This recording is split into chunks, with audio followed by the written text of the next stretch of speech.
Dear students and all viewers, এই যে জাতীয় সড়কে গাড়ি চলছে না, এগুলো চোখ দিয়ে দেখুন, আর আমি এর সঙ্গে কয়েকটা জিকে শেখাচ্ছি, সেগুলো কান দিয়ে শুনুন।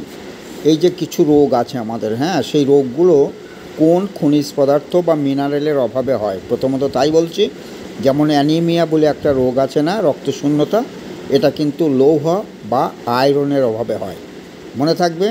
তারপর রিকেটস বলে রোগ আছে না, এই যে হাড়ের একটা রোগ হয় বাচ্চাদের বিশেষ করে, সেটা কিন্তু ক্যালসিয়াম ফসফরাস এই দুটো মিনারেলের অভাবে হয়। ক্যালসিয়াম ফসফরাস দুটোর মধ্যে যেটা অপশনে থাকবে সেইটাই দেবে, নাহলে বোধ দিয়ে দেবে। আর গলা ফুলে যাওয়ার একটা রোগ আছে না, আয়োডিনের অভাবে হয়, সেটা কোন মিনারেলের অভাবে হয়? আয়োডিনের অভাবে হয়। এগুলা পরীক্ষায় দেয়। আর কতগুলো রোগের নাম বলছি, সেগুলা মানে তার কজেটিভ এজেন্টকে, মানে পরিবাহীকে, বাহককে। যেমন ডেঙ্গুতে অনেকে মারা যায় না, তো ডেঙ্গু ভাইরাসও ছড়ায় এবং মস্কুইটো ছড়ায়, ডেঙ্গু যে এজেন্ট। আর ম্যালেরিয়া তো মস্কুইটো না, ম্যালেরিয়া হচ্ছে মস্কুইটো দ্বারা বাহিত হয়। টাইফয়েড ব্যাকটেরিয়া ঘটিত রোগ। টিটেনাস এ দুটোই কিন্তু ব্যাকটেরিয়া ঘটিত রোগ। তারপর হচ্ছে হেপাটাইটিস কিন্তু ভাইরাস ঘটিত রোগ, ব্যাকটেরিয়া নয় কিন্তু। অপশনে এই যে ব্যাকটেরিয়া, ভাইরাস, তারপর প্রোটোজোয়া, এগুলো সব দেওয়া থাকবে। তো হেপাটাইটিস ভাইরাস। র্যাবিসও কিন্তু ভাইরাস, এই যে কুকুরে কামড়ালে যেটা, এটা কিন্তু ভাইরাস ঘটিত রোগ।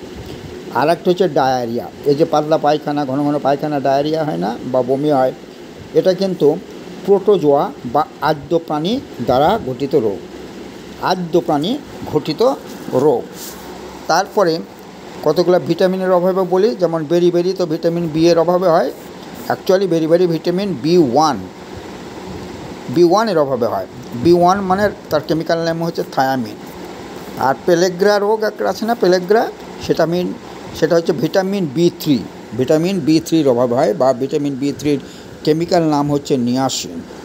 ঠিক আছে। তা স্কারভি রোগ তো ভিটামিন সি এর অভাবে হয়, আর ভিটামিন সি এর রাসায়নিক নাম হচ্ছে অ্যাসকর্বিক অ্যাসিড।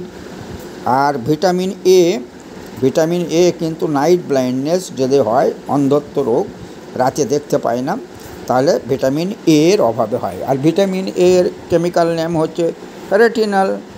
আর রিকেট রোগ তো ভিটামিন ডি এর অভাবে হয়। কার অভাবে হয়? ভিটামিন ডি এর অভাবে হয়, তাই না? আর ভিটামিন ই এর অভাবে কি হয়? ভিটামিন ই এর কেমিক্যাল নেম বা রাসায়নিক নাম কিন্তু টোকোফেরল। এটা এই যে রিপ্রোডাকশন ফেইলিওর হয় ইন মেলস অ্যান্ড ফিমেলস, পুরুষ মহিলায় দুজনেরই মানে বংশ বিস্তারের যে ক্ষমতা, সেটা থাকে না ভিটামিন ই এর অভাবে। আর একটা ইম্পর্টেন্ট জিনিস হচ্ছে ভিটামিন কে এর অভাবে কিন্তু রক্ততঞ্চন হয় না। এই যে ফল্টি ব্লাড ক্লটিং, মানে এই যে আমাদের রক্ত জমাট বাঁধে, সেটা হয় না।